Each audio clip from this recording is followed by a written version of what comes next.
السلام علیکم ورحمۃ اللہ وبرکاتہ۔ آج ہم جس موضوع پہ بات کریں گے وہ ہے کہ ہم سیاست کے اندر ہم کس طرح آ، جو حضور صلی اللہ علیہ وسلم کا دور تھا اور کس طرح آپ صلی اللہ علیہ وسلم نے معاشرے کو بدلا، ہم کس طرح اس معاشرے کو بدل سکتے ہیں اور کس طرح ہمارے ملک کے اندر انصاف قائم ہو سکتا ہے، ہماری عدالتوں کے اندر، اور اسی طرح ہمارے گھریلو معاملات کے اندر، اور اسی طرح ہم ایک دوسرے کے ساتھ حسن سلوک میں کس طرح اپنے اس ملک کو بدل سکتے ہیں۔ تو اس میں سب سے پہلے یہ بات دیکھنی ضروری ہے کہ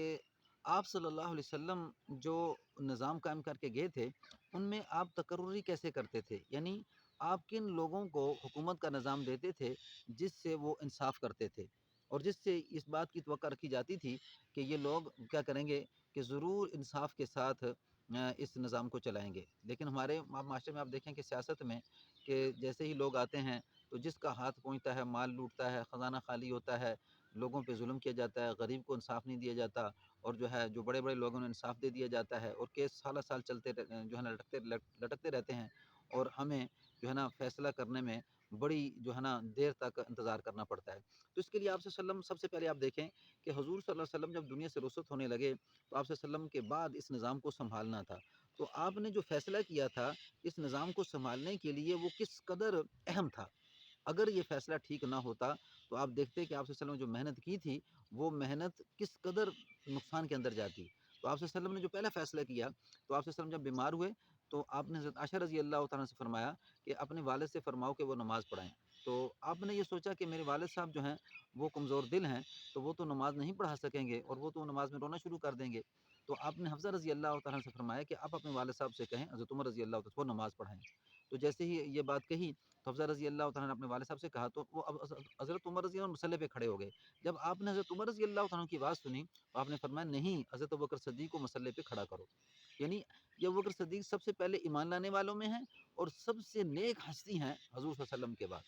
تو ان کو مصلی پہ کھڑا کیا گیا۔ اور پھر سب سے پہلے آپ صلی اللہ علیہ وسلم جب خلیفہ آپ صلی اللہ علیہ وسلم دنیا سے رخصت ہوئے تو سب سے پہلے خلیفہ بننے کے لیے آپ حضرت ابوبکر صدیق رضی اللہ عنہ کو پیش کر چکے تھے۔ یعنی نماز پڑھانے کے لیے جو آگے کیا تو اس بات کی طرف اشارہ تھا کہ میرے بعد اگر خلیفہ بنے گا، اس نظام کو کوئی سنبھالنے والا ہے تو وہ حضرت ابوبکر صدیق رضی اللہ تعالیٰ عنہ ہے۔ تو آپ یہاں پہ دیکھیں کہ ابوبکر صدیق رضی اللہ تعالیٰ عنہ کو جو خلیفہ بنایا گیا تو ان کو ایمانی اعتبار سے بنایا گیا ہے، یعنی سب سے پہلے مسلمان ہونے والے اور سب سے پہلے مال اللہ کے دین کے لٹانے والے ابوبکر صدیق رضی اللہ تعالیٰ عنہ ہیں۔ تو سب سے پہلے ملک کے بادشاہ، ملک کے خلیفہ بھی ابوبکر صدیق بنے ہیں۔ تو جس وقت تک ہمارا نظام نیک لوگوں کو آگے لانے کا نہیں ہوگا اس وقت تک ہم لوگ اس معاشرے کو ٹھیک نہیں کر سکتے۔ تو سب بھائیوں سے گزارش ہے کہ اللہ سے مانگیں کہ اے اللہ ہمیں ابوبکر صدیق جیسا کوئی انسان دے دے، اور ہم جس کی تقرری کریں وہ صفات میں ان جیسا ہوگا، تو تب جا کے کیا ہوگا، یہ ہمارا معاشرہ بدلے گا۔ تو سب سے گزارش ہے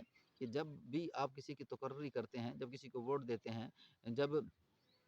کسی کو ملک کے وزیر بناتے ہیں تو اس میں یہ بات رکھیں کہ کیا اس آدمی کے اندر نیکی ہے کہ نہیں ہے۔ پھر ہمارا معاشرہ چونکہ زیادہ تر بگڑ چکا ہے، فسق و فجور بڑھ چکا ہے، اور ہمارے ملک میں آپ دیکھیں کہ لوگ کیا کر رہے ہیں کہ فسق و فجور کے اندر مبتلا ہو چکے ہیں، اور جیسے ہم لوگ